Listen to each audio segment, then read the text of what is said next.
everybody. It is Thursday, so we are Trekker's Delight. I am Marie Brownhill, and I am here with Will Wofford, Jermaine, and Keith Shovlin. We are going to be talking about Strange New Worlds, Season 2, Episode 2, at Astra per Aspera.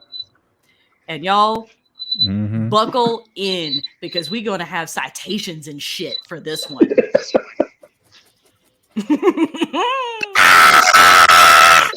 So, all right, guys, let us roll that beautiful bean footage.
So this week, we actually get an answer to what's going to happen to Una Chin Riley in the Starfleet justice system. So who wants to fall on this particular sword? I can go. It's going to take a minute and 30 seconds.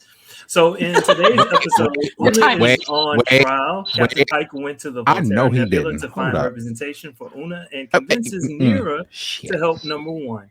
Despite the issues between Commander Chin Riley and Neera, Pike tempts her to create precedents in the case, but Una no longer wants to hide who or what she is.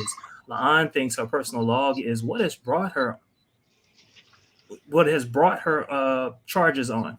Pike was reminded that if he testifies, it will only make Una's situation worse, leading to a conspiracy. Uhura refuses to help La'an gain access to personal logs. The beginning of the trial seems like an indictment against the Federation and Starfleet, and that ruffles feathers, but under direct questioning, Una describes circumstances which brings us here today to discuss persecution and the fear of the loss of life, seeking safety into Starfleet, and asylum seeking.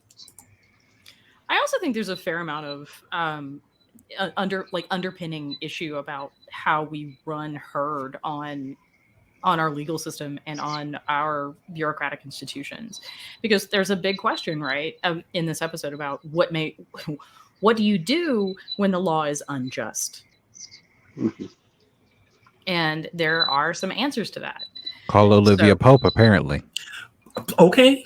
Can we talk about how amazing that was? I'm saying she brought a combined Olivia Pope and what's it called? Annalise Keaton energy in one. Yeah.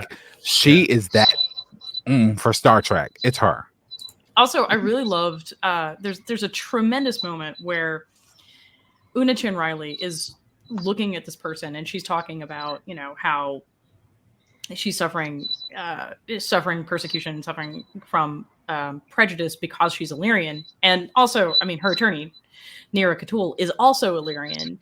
But here she is, right? Rebecca Romaine, as a white woman, is telling this black woman that she is going to be left behind because of this. And there's such a moment there. And I really, really love that later in the same episode, we get to see Neera Catul call Una out on her privilege. Because I think that's also a subtext that's being discussed in this episode. They didn't say it, but today we call it white passing. Yes, but she says passing, and it's right. and passing isn't just limited to racial. Right. It could be any either, right? Like because I've been called Hispanic passing before. Well, no, I'm also hetero passing because I was in a long-term heterosexual relationship, right? That part. So that people tend to forget that I am queer, because I was married to a man. And so that's passing. So I really love that they bring up that concept in this episode, like the actual conversation about what passing is and how we do it, and why it can be problematic. I mean, I'm certainly not going to tell anybody that if you are passing, that you have to don't, right? Like, I mean, it's your life. Don't. Yeah. Yeah. But it is very problematic because there are large portions of the population that can't. Yeah. And that's one of the things that gets called out. I think another thing that was illuminating, especially for the character of Neera, was when Una told her story about why it was she didn't, and specifically what happened to her. I don't think that she ever knew. When I say she, I mean Neera. I don't think Neera ever knew the why behind it. The fact that she broke her leg and what that meant for her, and how that affected her and her family, and what that meant for her. So I think while Neera was calling her out, at the same time, Neera never knew the reason behind. And I thought that was powerful too. The episode plays a lot with perspective, right? Mm-hmm. Because there is a certain logic to the fear of genetic engineering. I think the best argument that they have for that, Batal makes in her opening statement, which is that you're playing God and you're undermining natural evolution. Mm-hmm. So you might not see, I mean, while you're fixing this, you might not see the better that's on the horizon, right? And, I think the allusion to the Prime Directive is also purposeful because the Prime Directive is about letting natural evolution take its course, which I also love that Neera uses Robert April to demonstrate that it's bullshit, that we make these choices, and that sometimes, Also, can we talk about how her entire wardrobe was just fire? She gives Annalise Keating. She gives Michelle Obama energy with that wardrobe. Mm-hmm. I'm sorry. I mean, her whole look looked like Annalise Keating. Like they knew what they were doing. Like the shoulder pads, though. The shoulder pads. Okay, quick question, because there was one part that I clearly missed, because we just watched me and Max and his girlfriend watched this particular episode and then jumped straight into Star Trek First Contact. And I'll get into the reason behind that later. But were Ona and Olivia here in a relationship, or were they best friends? I think they were best friends, and more to the point, one of the reasons that Neera Catul was so angry was because her cousin was the one that was arrested with his whole family, and I think very deliberately we don't find out about what happened to Ivan and his family. Right. Hello to the 7 people that are watching right now. Yeah, right. Welcome. Also, I want to talk about. I really want to say that this was amazing. By the way, this was amazing because this is some of the best legal work that I have ever seen on Star Trek. Would you say they've done their homework? I would. Yeah. So, for example, when La'an comes in and starts talking to Neera about fruit of the poisonous tree, yes. That's a real doctrine. That's an actual thing. That's an actual thing. In the United States, it's the foundational case is generally regarded as Silverthorn Lumber versus the United States, as opposed to Starfleet versus Wick, which I can only imagine was named for John Wick. Not gonna lie. I was totally thinking that too. Right? Right? I mean, because I can only imagine that somebody was like, what are we going to call this case? What are we going to call this case? Well, they shot his dog and that was bad, and poisonous trees are bad. Yeah. Okay. That is a real thing. God. It is actually, God, she's a badass. It's like, it is Fourth Amendment jurisprudence. I'm sorry, if there was a Star Trek show, I need to see her. Please continue. Mm-hmm. It's Fourth Amendment jurisprudence, and it exists to curb the power of the state to abuse people. So that illusion, I think, is really important, because that's when, La'an and Neera are telling us what this episode's really about, which is trying to find a way to reduce the state's ability to basically to punish Una for being Illyrian, for what we would call an unalterable condition. Right. And the juxtaposition to what's happening today, especially as it relates to people who are trying to enter into the United States, and their reasoning is their persecution in their home countries, and how that relates to the particular case that we saw in today's episode. I thought that was great. I mean, it's harkening back to the days of old, original Star Trek, and there are a lot of visual modifiers and visual cues for that too. Did you pick up on the fact that we're literally seeing a riff on the original series dress uniforms? Oh yeah, they brought the dress uniforms back, which was magnificent, and it looks nice. I'm sorry, Jermaine. I didn't mean to interrupt you, but like I love. No, I want to springboard off that, because I think one of the great things about this episode is how much attention was paid to the details. Yes, we see different uniforms in Strange New Worlds. For example, like they didn't have the shoulder ornamentation in the original series, but like those, whatever the heck you're gonna call them, I don't know, like the Skittles pins that they've got going. I ain't gonna lie, I thought that was a starfish. I thought it was Patrick's descendant or something like that. Like apparently that's what fish look like in the 22nd century. Please help me, because I ain't gonna lie. I thought the pendants would have been like smaller, but I don't know. I think those are honestly supposed to represent commendations and the same like sort of medals that you have on modern, like current military uniforms. I'm gonna say that I don't know that it quite works. We also have a fair amount of embroidery and other details that we don't get in the original series, but I loved it. Did anybody else notice the use of a card? Yes. That is very original series as well. I loved it. Yeah, when he set that down on her desk, I'm like, oh, the record card. And then we get to see Battelle actually put one in the reader, just like they did in Menagerie. I had a moment. Geeking out. Okay, I love it. Oh my God. I had so many moments of geeking out. Like I geeked out over Fruit of the Poisonous Tree, which again is a real thing. And they give a really good definition of what it is. It is and the reason. Oh, okay. So do we want to go to the law stuff? Or do we want to keep talking about the Star Trek stuff? Honestly, I'm just listening because you're pretty much saying everything that I've been wanting to ask anyway. So let's start with like the structure of what's going on. So Una is charged initially with basically fraud, right? Mm-hmm. She lied on her application to Starfleet, and that's why she's imprisoned. And so they're offering her the option of a dishonorable discharge. In modern society, that's like in current society, that's a huge problem because there are a number of things you cannot do if you have a dishonorable discharge. Like it has employment ramifications, it has credit ramifications, it has all the ramifications. I believe the technical term is that's a bad thing. It has credit ramifications? Mm-hmm. Yeah. I never knew what dishonorable discharges you're barred from taking advantage of veterans benefits. So like the VA loan is something you're not going to have access to. So it affects your credit. It affects whether or not you have a job. It affects everything. Yes. That sounds like as if you were a criminal. Yes. Yeah. Oh. Yeah. You're picking it up now.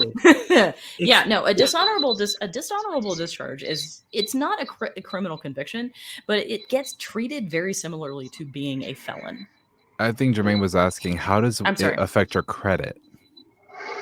Like I said, it's maybe going to be so much harder to get a loan and to get credit if you have a dishonorable discharge on your DD-214. Oh, okay. I mean, it's bad if like you're fired with cause from a job. Like, it's gonna hurt you to get a job. Except that fired with cause can get dropped. People will forget about it. The DD-214 follows you forever. Oh, yeah. No time limit. Like after 20 years, it's still there. Not as far as I know. I am, however, I must admit, not an expert in the UCMJ. So let's put that as a caveat here. But it's an extraordinarily negative thing. So while Una basically all Batel is able to offer Una is lack of incarceration on a penal planet, and also she's not going to lose her citizenship. I don't know if anybody else picked up on that, but there's a real conversation about you'd still be a free Federation citizen. I mean, you can roam around and stuff. Basically, we won't come arrest you, but you're still going to have a hell of a time accessing. So sedition is generally defined as being the intent to usurp or override lawful authority, and in the military, it's military authority. That's the first possibility. The second possibility is that it's actually a tripartite series of things that you have to do, right? Like series of qualifications you have to meet. Like you first have to want to usurp the lawful authority, military authority. Then you have to do so with the intent to cause the overthrow or destruction of lawful civil authority.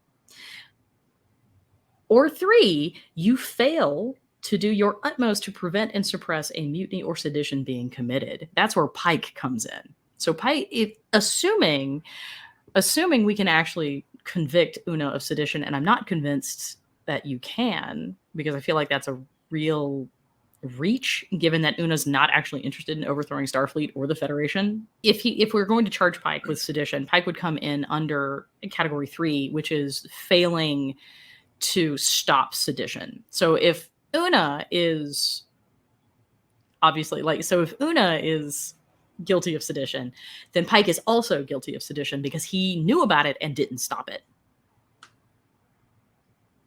Which is why his quote unquote not real girlfriend came along and tried to counsel him not to.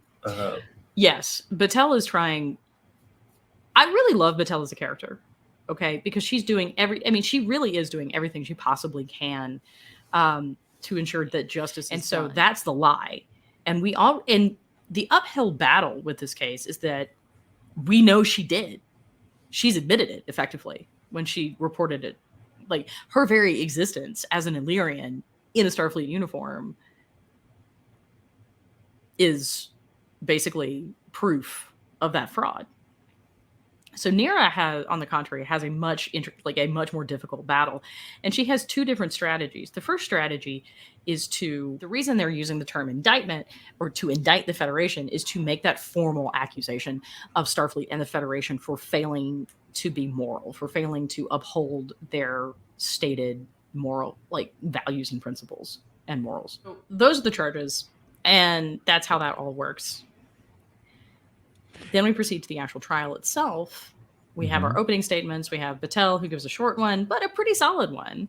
And then we have Neera K'Tul, who responds with the argument fundamentally that basically this law is unjust and unfair.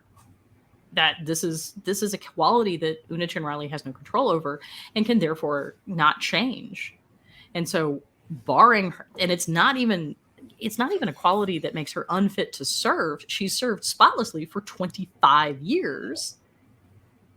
It's only this quality that she cannot change, that has no bearing on her ability to do her job, that you're now going to imprison her for 20 years on a penal planet for. That's the initial argument. That's why they call Robert April. And we start with what we think is going to be Robert April explaining that Una Chin Riley is going to be this amazing officer, which she is. And basically Neera K'Tul rakes him over the coals for breaking the Prime Directive, which is... literally every captain in history hasn't maybe not broken, but bent the rules of the Prime Directive to how they see fit to save. So those are the charges. I thought this episode was going to go is that indictment. Look, you have these rules. You're not actually following them all. Why are we following this one that is demonstrably unjust? Right? And everybody gets mad at Neera. Real mad. I mean, how did we feel? How did we feel about that scene? This was before she knew the truth. Do you feel like that scene was called for, or was she trying to genuinely make a case against the Federation? How are you going to go against Una for this when all y'all do is break the Prime Directive? And that's a really good argument to make, guys. Honestly, so I watched it twice, and honestly, I think she knew all along that it only could have been Una who sent it in, because when she asked La'an, basically, do you think you were the cause of why these charges have been levied against her? And then she later comes back and she says, it takes about 6 months for all of that to happen. So she had to have known what the answer was. And, attorneys, lawyers, you don't ask a question unless you know the answer. That is the best. That is the best way for your day to go real bad, real fast. So we need a Star Trek show on the law side, like Star Trek Jag. I know. I mean, I think I don't think anybody signed up to watch an episode of like Starfleet Law and Order, and that's exactly what we got. But it was the best. It was one of the best episodes of Star Trek I've ever seen in my entire life. I literally clapped my hands. Do you know how rare it is for me to clap my hands and I'm sitting in a room by myself? Just imagine just hearing the echo. Wait, I thought you saw it with your roommate and his girlfriend. Uh-huh. I mean, yeah, but like, does it really count though? Like, yes, they're people. Okay, it counts. It counts. They were kind of, I ain't gonna lie. This is what happened. I was like, yay! And I was literally the only one clapping by myself. This is true. And then I looked at her and I said, bitch, if you don't, and then they clapped with me. Like, you gonna clap at this scene. She ate that. As a matter of fact, I'm going to memorize that monologue. That's a monologue. And then when you thought she was done, she said, and then, you know why I love the law? I was like, yeah. Okay, go ahead, Jermaine. What's great about here is that she twists, right? Like we have our initial strategy, right? Which is we're going to try to indict Starfleet for its own hypocrisy. Mm-hmm. And then we get a change. And I think that's actually where we have this conversation with La'an. And so I really appreciate you bringing that up. But when she's having this conversation with La'an, who is really trying to come up and really legitimately helping. La'an has gotten her all the documents. La'an gets her that fantastic physical copy of the Starfleet Code that she uses so beautifully. So beautifully. In her she read that book. I'm glad they actually showed an actual book, by the way.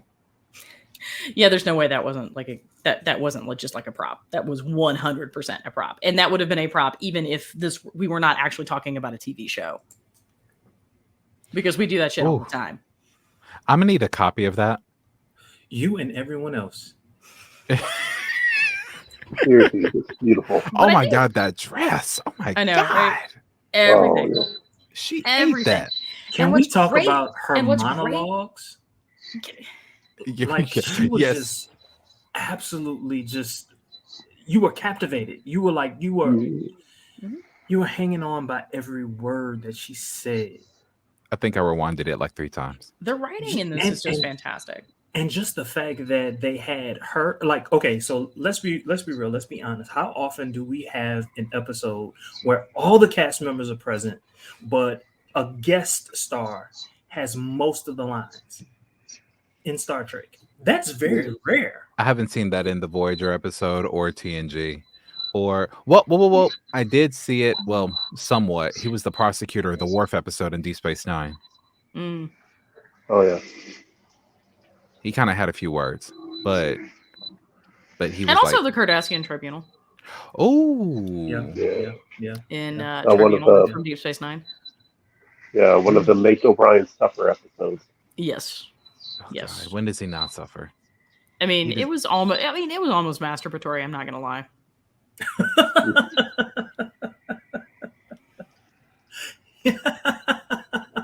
Yeah, no, I have zero shame. I have zero shame about saying this. But going back to the conversation, La'an, I actually think La'an that conversation is what changes her tactic. Mm-hmm. Because here she is interacting with somebody who is Starfleet, who has had this kind of this experience of absorbing this message that you are inherently wrong, that there is something wrong with you. And I mean, find somebody in the LGBT community that hasn't had that experience and that hasn't had to deal with some of that self-loathing. Or being black. I'm not going to say that for obvious reasons. Well, no. I mean, it's okay because I kind of wanted to point out that I actually really appreciated from a Black Trek perspective that they casted a dark-skinned Black woman. Mm-hmm. Like they were sending, there was many different, this episode can transcend so many different messages, and I loved that about it, whether it be, you know, gender nonconforming or racially or sexuality. Like it just goes on and on and on. But can we also call out Celia Rose Gooding for having the short hairstyle and like all the, and also just like the flouting of traditional feminine ideals in this from Ortega's? That's nice. On. I thought that was a hat at first, but it's nice. It was a nice hat. I don't know what hats look like in the 22nd century, y'all. Well, I saw a meme going around on Facebook this weekend of she went on Twitter, best Star Trek daddies, and it had Cisco. I can't remember who. It was like Cisco, Pike, and then it had Ortega's. And the Melissa Navia tweeted it out and said, "Damn straight." Straight. Yeah, no, yeah. She is eating. Like what I love about Strange New Worlds, and I think that this is one of the reasons that it's been so consistently good, is because this is, I think, the first time we've seen this level of chemistry between fellow actors since The Next Generation. Mm-hmm. Yeah, they all seem to genuinely like working together. Mm-hmm. He's here. So going back to that, we have that sequence with La'an, and then that's when Neera changes. Except that she's already done it because she's made the request for that particular volume already when she has that conversation. So she's bringing in the book because she's looking specifically for, what is it, like 8614, 8514? Yeah, that. Mm-hmm. Yeah. Mm-hmm. Basically the asylum code section. Mm-hmm. Is what she's looking for. Mm-hmm. And that's why she has the book. And then she puts Una on the stand. What's fantastic about Una's testimony is, and they highlight this with the amazing cut work that they do, is that everything Una says falls neatly into one of the qualifying buckets.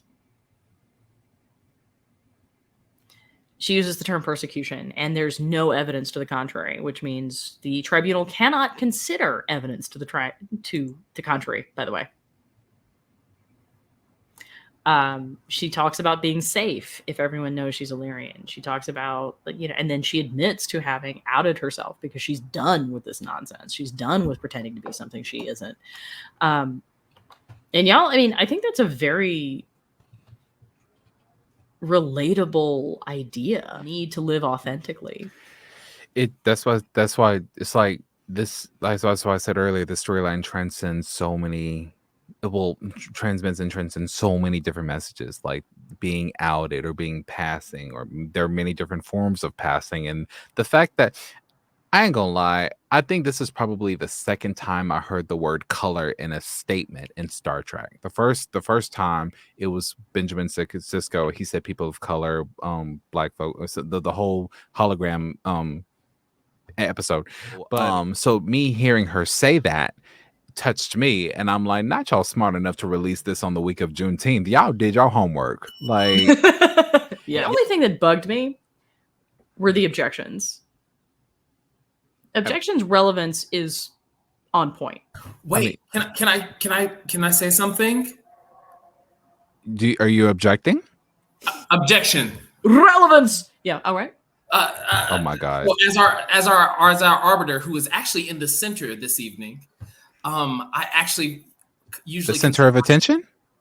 I usually consider myself right alongside Marie, so I appreciate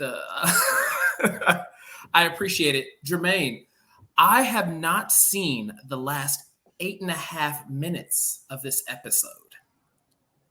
Do you want us to tell you what happens? Yeah, we're about to fuck it up for you. I know you are. Do you really want? She gets arrested again. Thanks, Will. What? The Tribbles were a surprise. You're here. I know. Yeah, she gets arrested again, and they take her to Starfleet death row. Well, at least that's where it leads to the part 2 that comes out next week anyway. So, Well, but my hope was that we would like save it for a little bit. But build a little suspense for me. I really have not seen the last 8 minutes. Also, we're completely jerking your chain. Yeah. I mean, we're definitely edging you on. But yeah. So. What I hated about it, like I'm gonna set this aside. I'm gonna try to talk. I have literally set myself up for the rest of You did.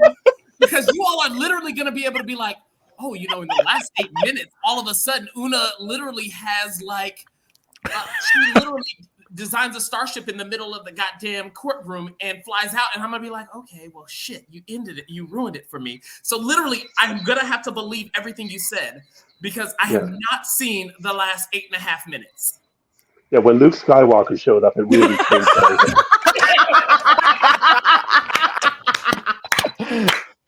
Love you, Keith. Love you for that. So my apologies. Hi, everybody. I know I show up very randomly and very seldomly here recently, but listen, I got to get this doctorate. Listen, Fair? I am going to let Marie finish, and then I want to actually come back and tell you why. When I got home, I literally was like, everything I need to do, stop. Bailey, you'll eat in a moment.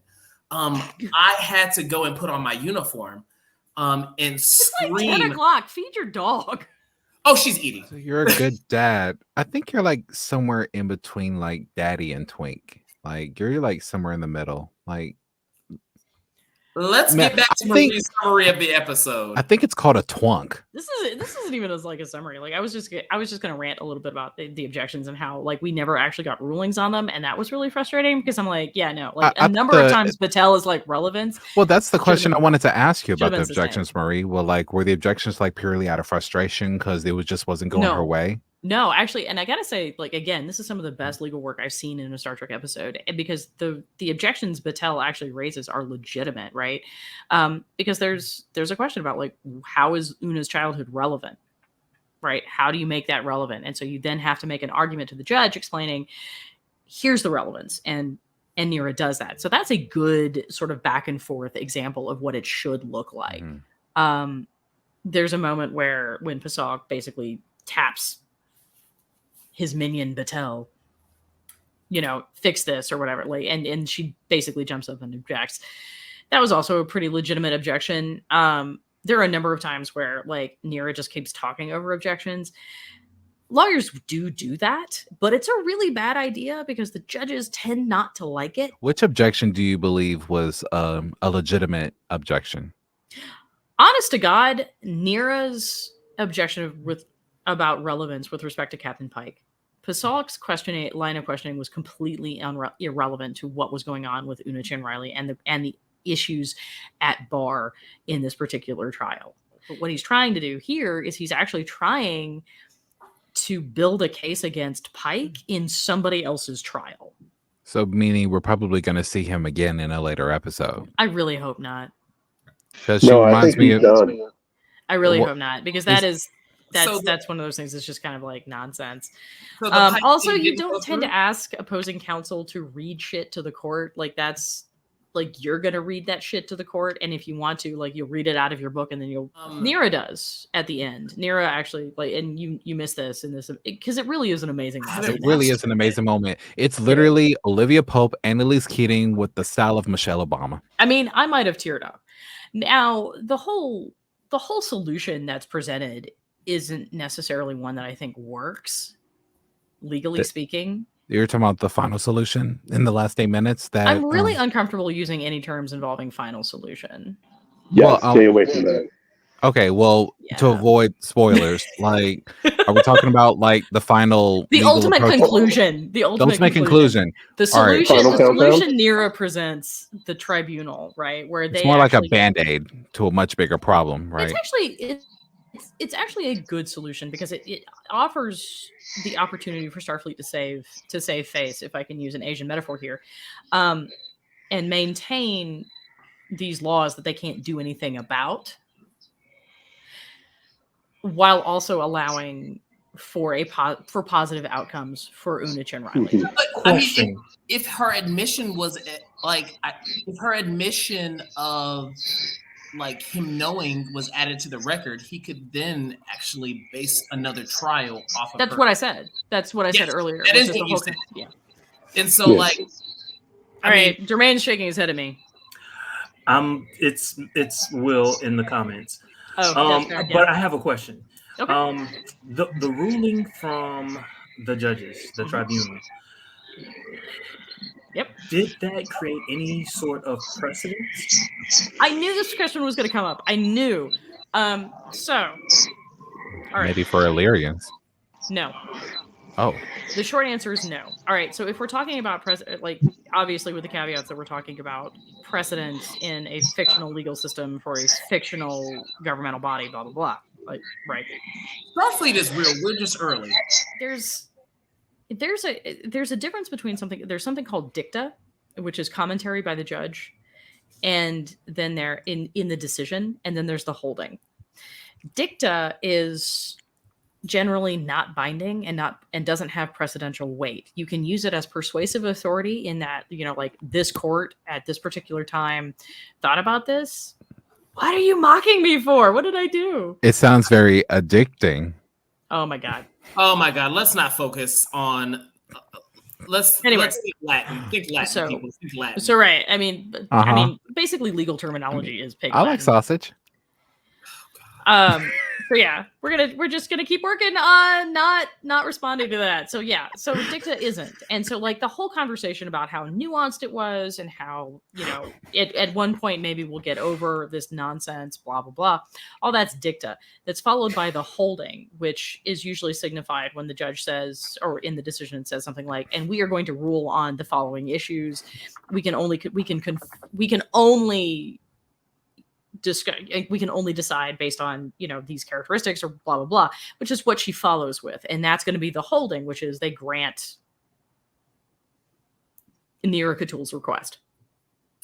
In college, I had this guy that used to always say, after the Great Debaters came out, "Be it so resolved." He used to add that into every statement that he made. So like it would almost be like the judge saying, "Be it so resolved." In this debate or in this situation, and then they would actually like state their actual like holding to utilize that terminology appropriately. I just want to add that in there. And so I used to always laugh at it every time he said it, but he used to literally say it like every 30 seconds. He would be like, "Yeah, so be it so resolved." And I think he would be. I know those guys. Yeah. He would really be a good judge, but he used to say it all the time, like literally, "Be it so resolved." Literally, we were in the middle of an interview and he asked a question and it was like that person answered and he's trying to summarize their question. And he was like, "So be it so resolved. You mean," it was pretty terrible. Also, I gotta say, I want everybody to recognize that I'm trying to be serious and stay on point while literally everybody else is making dick jokes. Listen, I'm not. That's true. That's only because you've been quiet. I have literally been to 3 fundraisers this evening. I am good. And I am not in a behave myself mode. I done went upstairs. I done got dressed. I done put listen. I know, but you also have been talking about debaters, and that just automatically takes me to masturbation. Debaters? What? Debate. Why does debate take you to masturbation? They're like because it sounds the same. Wait, no, seriously. Like there is no debate team in the country that has not made not made the master debater. Can I say something? Sex is a misdemeanor. The more I misdemeanor I get. I would like to take this time to now run a scroll at the bottom of the screen. This is not this is an MATV. Per our lawyer, this is now MATV. Per Will, our weekly MATV-er, this is MATV.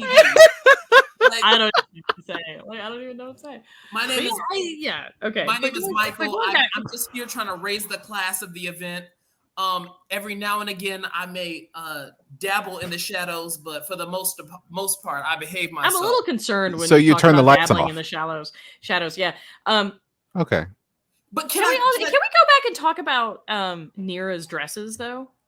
Can we talk about what they were something doing innocent with and the neutral? Yes. But before we get into costumes, if I could have a minute to talk about this episode for me and what I was understanding from this episode in my enlightened state that I currently am in. Jermaine, you know what?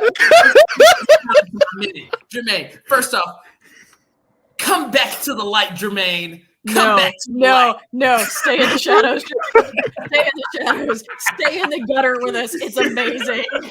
Jermaine is sitting over here with his face in palm, literally trying to hide in the shadows. Come back to the light. No, but you know, I tell you, I literally had to scream like 4 times when I was like coming home. And I didn't even scream, Keith, I did not scream my address and let everybody know where I live this time. I literally was just screaming out of excitement. Wait a minute. You randomly screamed your Marie, go back and watch some old videos. Listen. You watched the episode 2 weeks ago. This was one of the ones I missed. But no, so in all honesty, I was you screamed them in the shadow of a church? No, baby. I was in the back of a whole Uber screaming my address, trying to direct them to my house. And so literally, if you go back... You were in the back? Finally. Oh my God. If you go back and listen to some old videos and you get on 395, you know how to get to my house. But we'll talk to that a little bit later. Hashtag don't come if you're not fine. But here's what we need to focus on. I am coming to visit, so... I'm going to bring class down. But no. Hold on a moment. I need to get back to I am the serious one this evening. You're serious? I am the serious one. Everybody. Gird your loins, everybody. Get serious. Gird. Let's get down to business. Oh my God. No, listen. Do not bring the mouse. Do not bring the rage of the mouse. The wrath of the mouse is not something we can handle. Listen, but no. So like, so there were like, Okay. I'm back serious. Will, get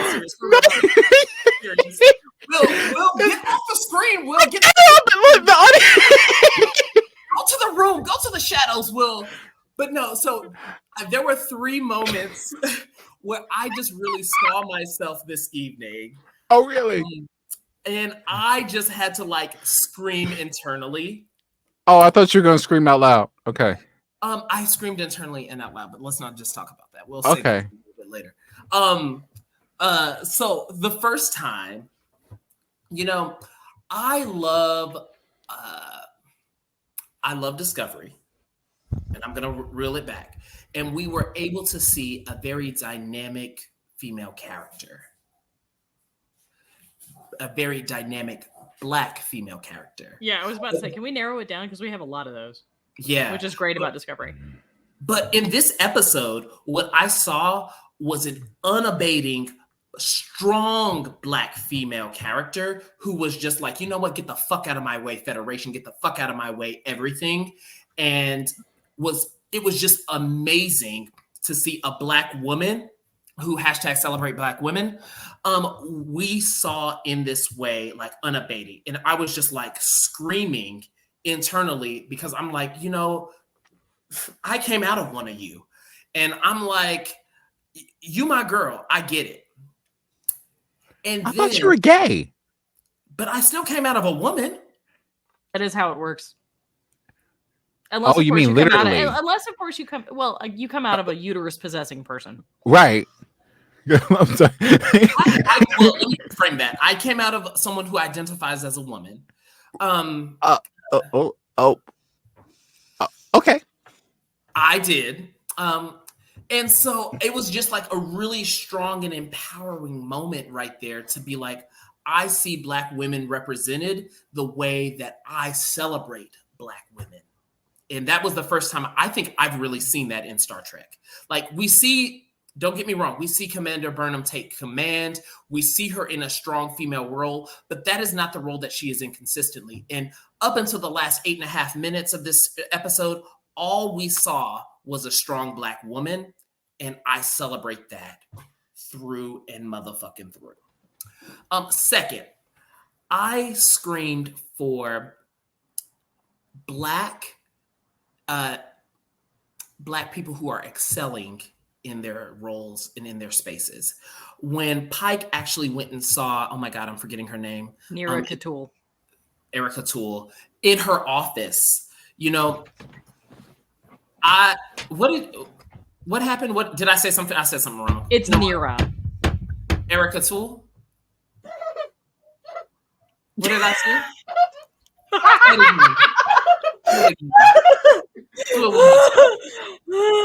Do it one more time, Maureen. Do it one more time. Don't laugh at me. Neera Catul. Oh my God. Erica who? I swear to God, I heard you say like Erica like 4 times. But anyway, Neera Catul. You know, I'm good. Maybe it's my accent. No! Oh my God. You know, a little country there, a little country there. And I'm it's the Georgia. I spent 14 days back in the South. Apparently it just came back. But you know, what I saw was I saw Black people who have made it to these opportunities in these spaces where typically we're not seen and we're not accepted. And so I have a number of friends who are lucky to be in the elitist class or the upper class of America. And they are like, we constantly have conversations about how we can like build the rungs to make sure that more African Americans have opportunities to excel.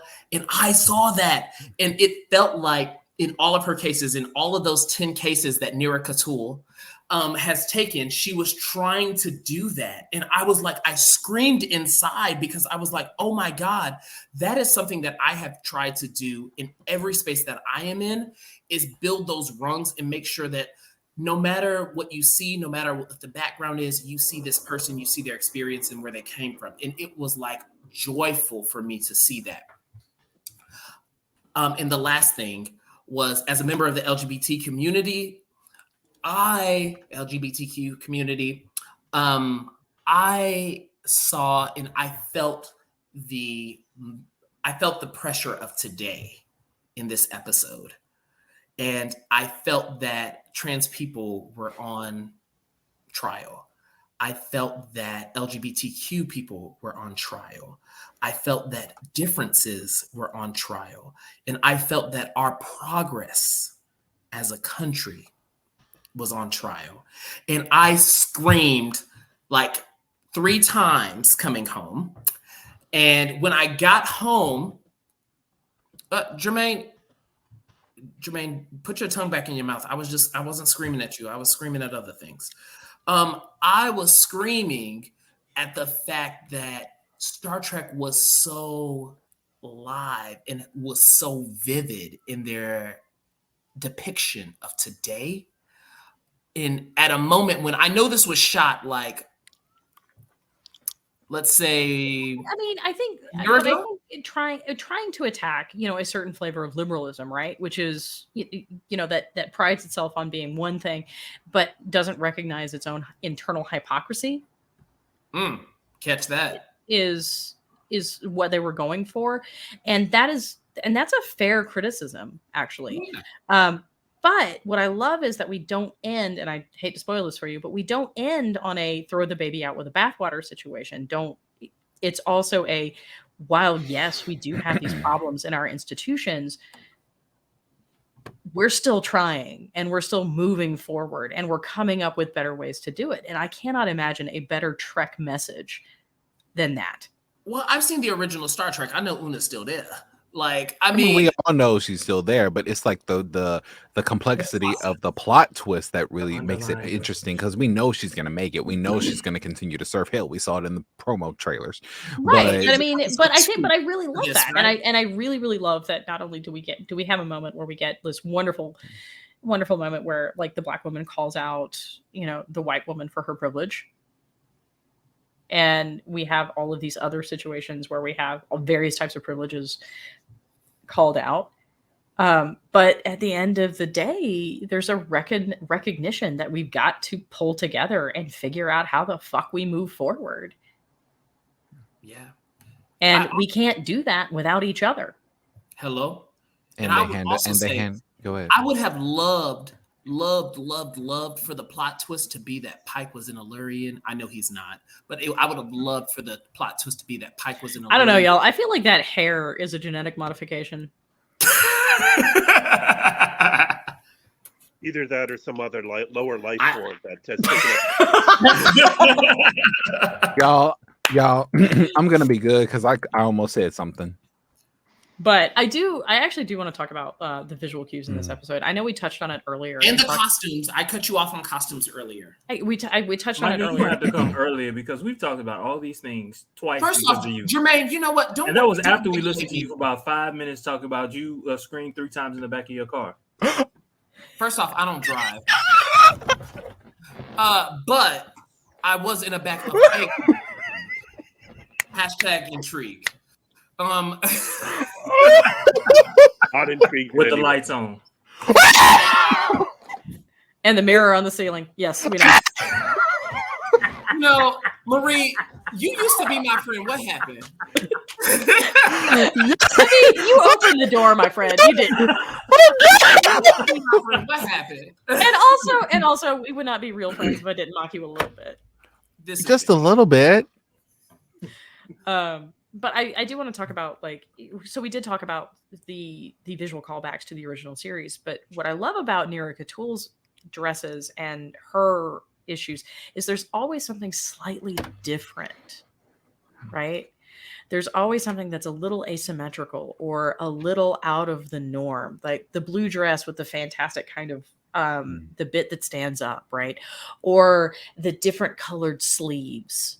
You know, people are going to look for that dress for the next Comic-Con. Like, right. Oh, absolutely. But the point is that Neera is broadcasting her difference here. That is a visual metaphor. Each dress. Oh, yes. No, the entire time I was wondering because she made such a huge point when she was talking to Una, when she said some of us can't hide our differences, and so I wondered what exactly was her difference.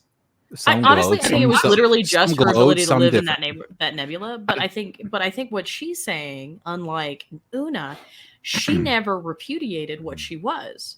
She and her family decided to go live in the Illyrian city because she has been proudly Illyrian and authentically Illyrian this entire time. That's actually the source of rupture for their friendship because she feels that Una has betrayed her and betrayed herself on a fundamental level.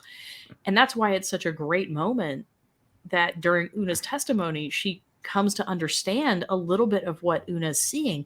And it's not that she's turning her back on being an Illyrian. There's some of that involved, sure, but that's not the goal.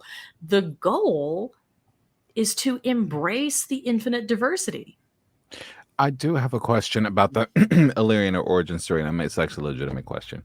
When the separation happened between the Illyrian city and the non-Illyrians, who caused that separation?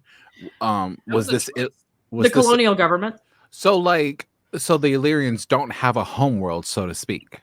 So the diaspora is spread out through the Federation and non-Federation worlds, and they make a point that a lot of Illyrians have actually gone outside of the Federation because the Federation is so hostile to their very existence. So these were always Illyrians. These weren't humans coming on a colony. I think some of them were humans. Those are the sort that, and that's why you have the two cities, right? You have, I mean, it's separate but equal. It's separate but equal. So like what they do is because of the violence, the solution is to take all of the Illyrians and chuck them into one corner and all of the non-Illyrians to chuck them into the other, rather than actually dealing with the violence. Yeah. Well, just like we saw in Deep Space Nine two-parter past tense. with Yes. the sanctuary. Oh, To be fair, though, I mean, this episode is all about social policy. It is. Well, is it about social policy, or yeah. is it also about how social stigma drives social policy? I think it's both. And I I mean, think that to that It's point, policy. Kind of the point of Star Trek. And also finding a way to use activist judges as a way to get around certain types of policy. I thought that was kind of fun. That was a twist on it, because we hear about activist judges in a negative light almost exclusively. And so here we have this moment where the tribunal actually uses the law in order to skirt negative consequences and attempt to leave a message. It's not a message that lasts or gets anywhere. Because we still have, obviously, all the things that happened to Julian Bashir and his parents. I mean, You're right. Well, Bashir's dad goes to a penal colony, yo. Yeah. For wasn't 5 it like 3 years. years or something. 5 Yeah. years. 5 years. Like, Yeah, that that's was the one not thing I was inconsequential. I was worried about them breaking the canon, knowing that episode was coming. They can't. There was ways they could not go with this episode. Yes. I think with Julian's So case, Una the went fact to a penal colony. we're not saying, but the point is Julian. I think there's like and Marie, correct me, but I think a big part that played in this is the fact that Una is Illyrian, whereas Julian was human. And he was genetically modified as a child, not like at birth. Like, I don't think that had anything to do with it at all. It was because it's like it really was the existence of genetic modifications to Julian that gets his father sent to prison for 5 years. Yeah, it was the active part. It was he was born human, and then they genetically modified him after.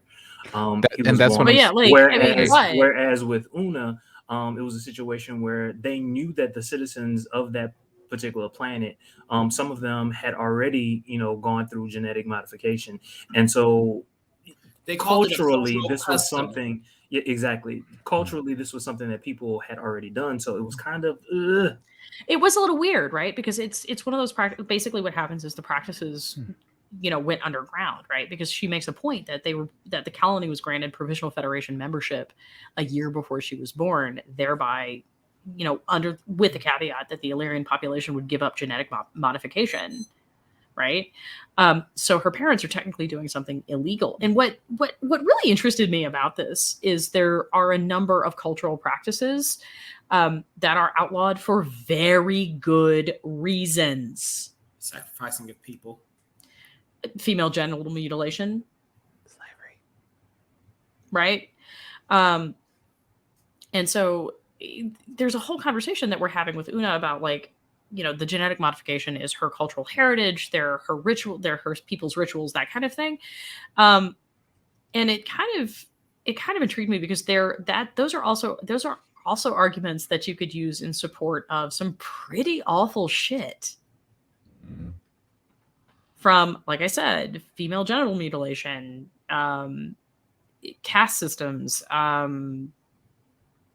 like child marriage, honor killings. See, now we get into the nitty gritty of it all. Yeah. And I kind of wish we'd had an opportunity to grapple a little bit with that. I mean, they squeezed a lot into this episode. Okay, they did. And mad props to them. But listening to this, that's kind of also one of those. Right. Also, mad props to Uhura for standing up to La'an. Yeah, she said, "I love you, girl, but no. But no, I am not breaking the law for you, and I'm not letting you break the law." And she was so much nicer than Shaw. Yeah, for an ensign to say that to a lieutenant. Yes. It's kind of huge. Oh, hello. Oh, Richard, this is a good statement, but I wouldn't say of the series. I consider best episodes of the series top 5. I would not consider this a top 5 episode. Well, we're not even halfway through yet. Let's. Well, you did not see the franchise. end.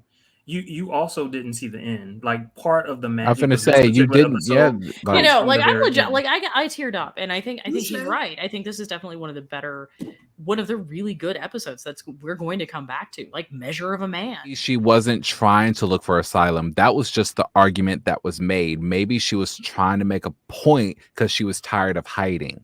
Yeah, no, that's exactly what's happening. And I don't really know that the claim that she was asking for asylum holds water like that, because she never actually said those words. I don't think she quite manages to fit the buckets that are given by Neera Catul, but it's a great way to let everybody get what they want. And I think the point is that it's a start, and that you have to be appreciative of the start. Like, you have to recognize the progress that you're making. Mm-hmm. I mean, she set her out like brilliantly, like. But we have been talking this for like an hour and almost 20 minutes. So what do we have any final thoughts? Because like Jermaine's going to start judging us in a minute. Jermaine is going to send us naughty emails if we go over, even if he's on the call or on the live. I'm down for the naughty emails. You might want to rephrase that, because you said naughty emails, and he's gonna send us bad messages about going over for the hour. But I like bad messages, so you Jermaine, really got to rephrase that again. No, you're like Jermaine is staring us with his patented "what the fuck" face, and it's like, no, that has been a long running joke. I have always lived for Jermaine's disappointed, like right, I can't, like, isn't it disappointment? And it makes me feel bad. And I be trying to be on time, even though I literally have no concept of time. So you're a prophet. Well, I don't know if I was a prophet in this life or the past life, but all I know you're a wormhole alien. Time. All right. So final thoughts. Is there something you want to say that we haven't covered? I would just like to say I really hope for the last 8.5 minutes. Here's what I hope. Here's what I hope to see. Lots of us hope for 8.5 minutes, Michael, but we never get it. You should have higher hopes.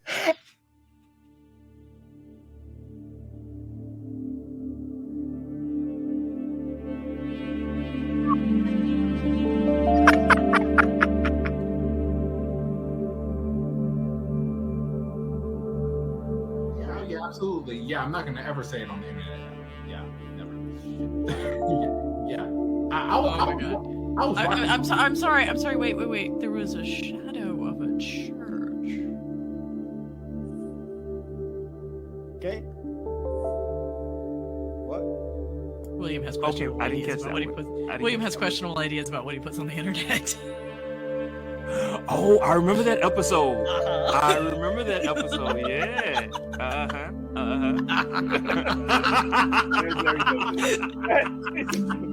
Wait. What?